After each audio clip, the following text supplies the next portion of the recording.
Bonjour, Sylvia Girel, sociologue. Je ne pouvais pas être avec vous aujourd'hui pour des raisons d'autres impératifs professionnels.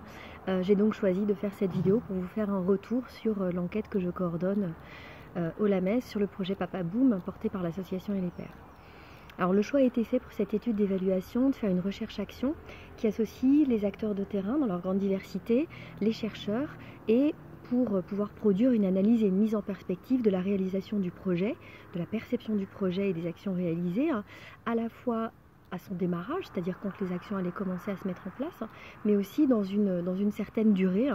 pour pouvoir comparer ou en tout cas étudier sur le plus long terme la manière dont le projet allait ou non s'ancrer sur les territoires.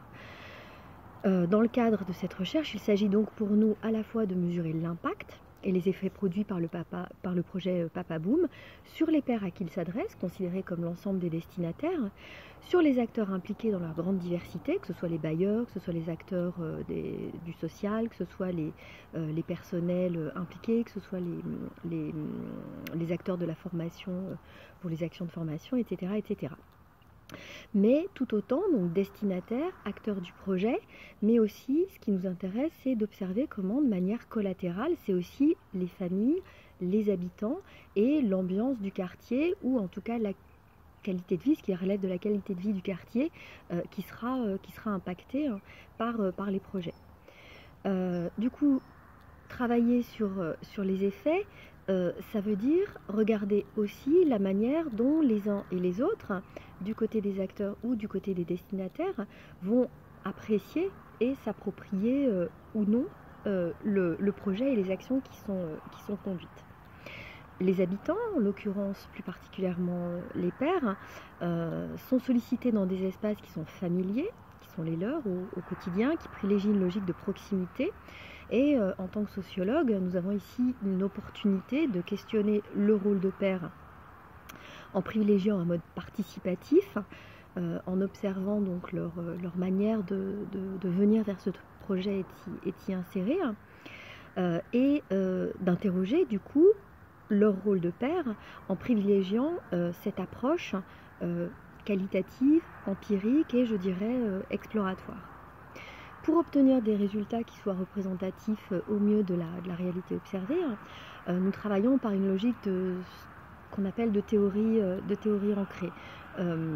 L'objectif étant à la fois d'avoir un regard réflexif sur la construction et la genèse du projet et la manière dont les acteurs qui le portent le pensent et le diffusent, mais d'avoir dans un même temps un regard empirique très ancré et arrimé au terrain pour avoir le retour et la manière dont les destinataires et les habitants des quartiers le perçoivent et le reçoivent. Donc pour obtenir des résultats sur ces deux dimensions et essayer d'avoir une approche la plus fine possible de la réalité, nous proposons de développer trois axes de travail. Un premier axe qui est un axe réflexif qui s'articule finalement autour d'un travail d'analyse, d'état des lieux, d'état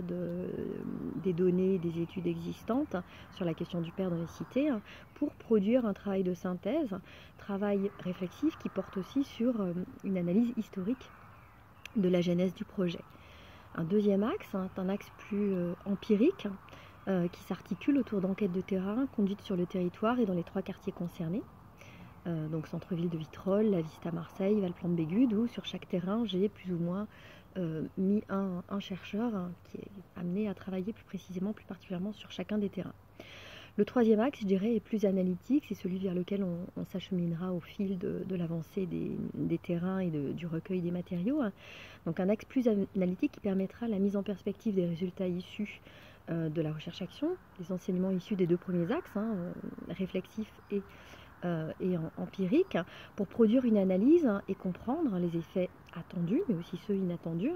produits sur ces territoires en général et sur les pairs en particulier. Les enquêtes se font donc à la fois auprès des différents acteurs impliqués, directement et indirectement, avec différentes méthodes d'approche, entretien formel, entretien informel, observation participante, auprès des pairs, particulièrement ceux impliqués bien sûr, ceux qui sont concernés, mais aussi auprès de ceux qui sont indifférents et ou réfractaires, afin de mesurer les résistances, de mesurer les freins réels et les freins symboliques qui les conduisent à ne pas adhérer aux actions proposées. Et nous les menons aussi auprès des collectifs et des instances mobilisées par le projet. ce terrain, donc ces terrains, puisqu'en fait il y a une diversité de terrains que nous essayons d'aborder, ou plutôt qu'une diversité de terrains, une diversité d'angles d'approche d'un même projet. Pour cette approche, nous avons privilégié une approche qualitative, donc je disais dans la perspective de la théorie ancrée, avec des protocoles d'enquête qui sont formalisés progressivement, et comme nous l'avons fait déjà pour d'autres recherches d'action, notamment sur Marseille et des résidences d'artistes contemporains dans les cités de Marseille. L'objectif étant de cadrer au plus juste avec la réalité et avec les attentes, la complexité des attentes des porteurs de projets.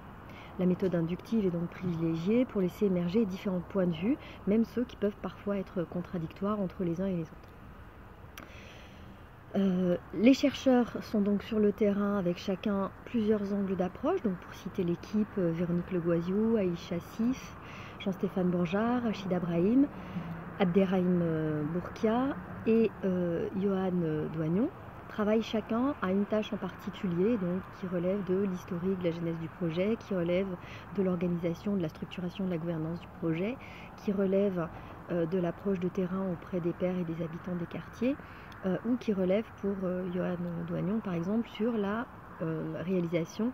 de cartographie des populations et à partir des données fournies par les bailleurs, et pour avoir une bonne vision sociodémographique des quartiers et permettre une comparabilité entre les différents quartiers. Si les actions et les projets sont menés conjointement et sur la même durée dans les 3 quartiers considérés, il est certain que la nature des quartiers, la nature des territoires, leur histoire, la manière dont les réseaux d'action sociale et d'action culturelle se sont organisés dans les quartiers va forcément interférer et avoir une influence sur la manière dont le projet Papaboum va s'insérer et s'ancrer. Donc il nous semblait important d'avoir une approche qui permette de comparer ces différents quartiers. Alors les premiers résultats. Il est difficile pour l'instant de faire des résultats très cadrés, très systématisés, puisqu'on est nous sur notre première année de terrain et la méthode, comme je vous l'ai dit, est assez exploratoire et inductive. On part du bas pour essayer de produire nos analyses et on ne va pas sur le terrain vérifier des hypothèses existantes. Du côté du projet,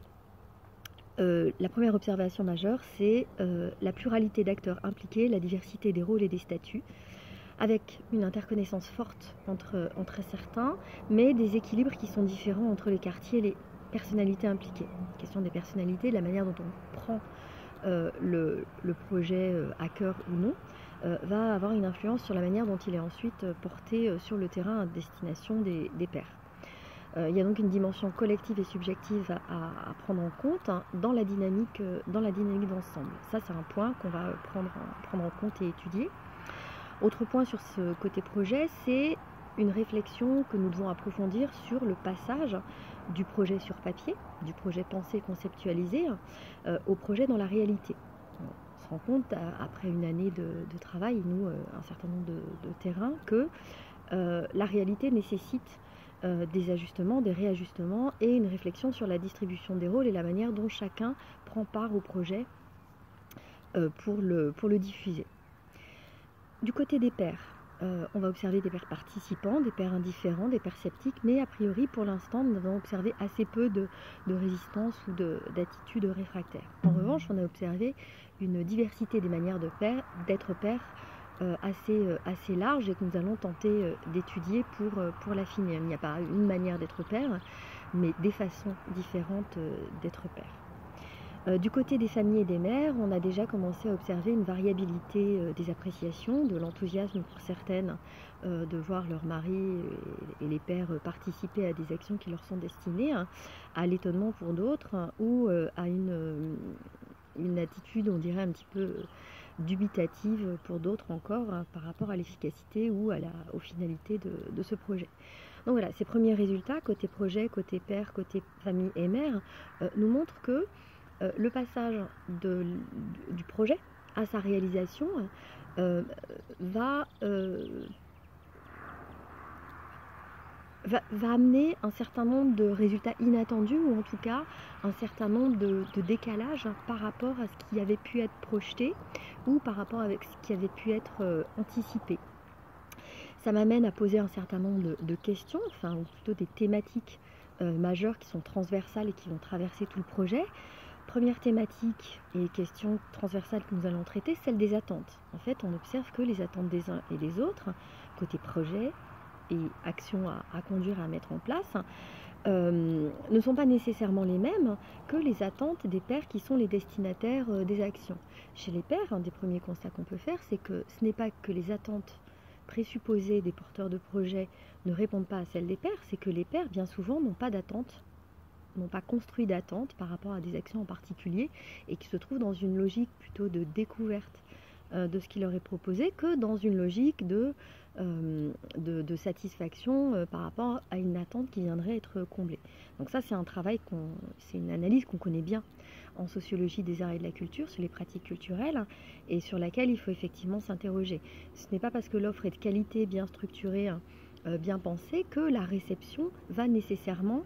se passer tel qu'on l'avait anticipé. Il y a une marge de manœuvre et une espèce de décalage qui peut se mettre en place entre les attentes présupposées des porteurs de projets et les attentes à construire des destinataires des actions proposées. Deuxième question qui nous semble particulièrement importante, c'est la question des temporalités. La question des temporalités des uns et la question des temporalités des autres là aussi. Si les acteurs porteurs du projet, si les diffuseurs, si les acteurs impliqués dans les actions de formation sont dans un monde du travail et donc dans une temporalité de travail pour être sur le projet Papa Boom avec l'association et les pairs, en revanche, les destinataires, les pairs sont eux dans un monde de vie quotidienne au sein de leur quartier. Du coup, les temporalités sont différentes. Le monde du travail et le monde de la vie quotidienne, on n'a pas les mêmes temporalités, on n'a pas les mêmes statuts, on n'a pas les mêmes rôles. Et du coup, il y a là aussi quelque chose à interroger. Quand les acteurs et les porteurs de projets s'en vont parce que les actions et le projet est terminé, les pairs, eux, restent dans la cité avec peut-être cette idée de ne pas savoir quoi faire de ce qui leur a été proposé, comment se l'approprier, comment le faire que les actions aient une certaine durabilité dans le temps. Les temporalités se croisent et superposent selon qu'on est donc acteur du projet, donc dans un temps de travail d'investissement volontaire impliqué dans le projet associatif, ou destinataire, donc public, et dans une temporalité de vie quotidienne, de vie de tous les jours, en étant public peut-être parfois malgré soi, sans avoir eu la volonté ou la décision d'être public des actions proposées. Dernière question, la question des appréciations et des formes d'appropriation qui montre qu'en fait on est bien plus dans un processus à enclencher plutôt que dans une consommation ou une réception à un moment donné d'un événement. Et ça aussi, cette dimension des formes d'appréciation et d'appropriation, on va la creuser dans les étapes de l'enquête à venir et essayer justement de faire attention à cette recherche de l'adhésion. Les manières dont les pairs vont recevoir et percevoir le projet, à mon sens, peuvent se décliner de l'indifférence à une attention modérée jusqu'à un enthousiasme assez développé. On le voit dans les actions qui ont pu être conduites les années passées. Mais je pense qu'il faut prendre en considération cette diversité des formes d'appréciation et d'appropriation possibles et ne pas viser du côté des porteurs de projets l'adhésion qui du coup est peut-être un idéal trop élevé à atteindre dans un premier temps et que c'est vraiment un processus qui doit s'enclencher. Du coup, quelques pistes à développer pour conclure. Il me semble qu'il faut revenir aussi dans les échanges à venir et dans la construction de cette recherche-action, dans notre collaboration avec les acteurs, sur la question de l'absence. Comment définir cette question de l'absence, puisqu'en fait on observe, et mes chercheurs de terrain l'observent bien, c'est que plutôt que d'absence, c'est la moindre présence dans certains espaces de la vie sociale de la cité, et qu'en fait les pairs sont bien ailleurs et autrement, et qu'il faut s'interroger sur ce ailleurs et autrement pour voir comment les faire venir dans des espaces où les actions et dispositifs sont proposés. Ils sont absents de certains moments et dans certains cadres, mais ils ne sont pas absents complètement. Et là, je laisserai la parole à Jean-Stéphane qui est présent avec vous aujourd'hui pour développer sur cette question. Enfin, autre question, c'est cette question des attentes implicites et de l'idée qu'il y aurait des comportements attendus de la part des pairs et qui présupposent qu'il y a une bonne manière d'être père. qu'on voit sur le terrain montrent qu'en fait il y a différentes manières d'être père, et particulièrement aujourd'hui avec des familles qui sont extrêmement différentes, familles monoparentales, familles recomposées, familles classiques qui sont un modèle qui a tendance un petit peu à être à la marge aujourd'hui, et donc qui montre une variabilité des manières d'être père qui doit aussi être interrogée. Dernier point, et je terminerai là-dessus puisque je vois que j'ai largement débordé de mon temps, c'est de se réinterroger sur le cœur du projet. Pas de se réinterroger, en tout cas d'interroger constamment au fil du suivi du projet le cœur du projet. S'il est tout à fait pertinent et intéressant de mettre en place des dispositifs autour du projet pour le comprendre, pour l'évaluer, il me semble que l'ancrage principal, le cœur du projet, c'est les destinataires et les pairs. Et qu'il faut peut-être un premier temps de travail sur le terrain, d'action, qui ne soit pas nécessairement évalué de manière systématique, mais laisser un petit peu les choses se construire et se faire pour ensuite pouvoir mieux évaluer les effets induits par les actions et pouvoir repérer les bonnes pratiques.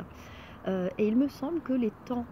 de restitution, de parole et d'évaluation sont pour l'instant plus importants,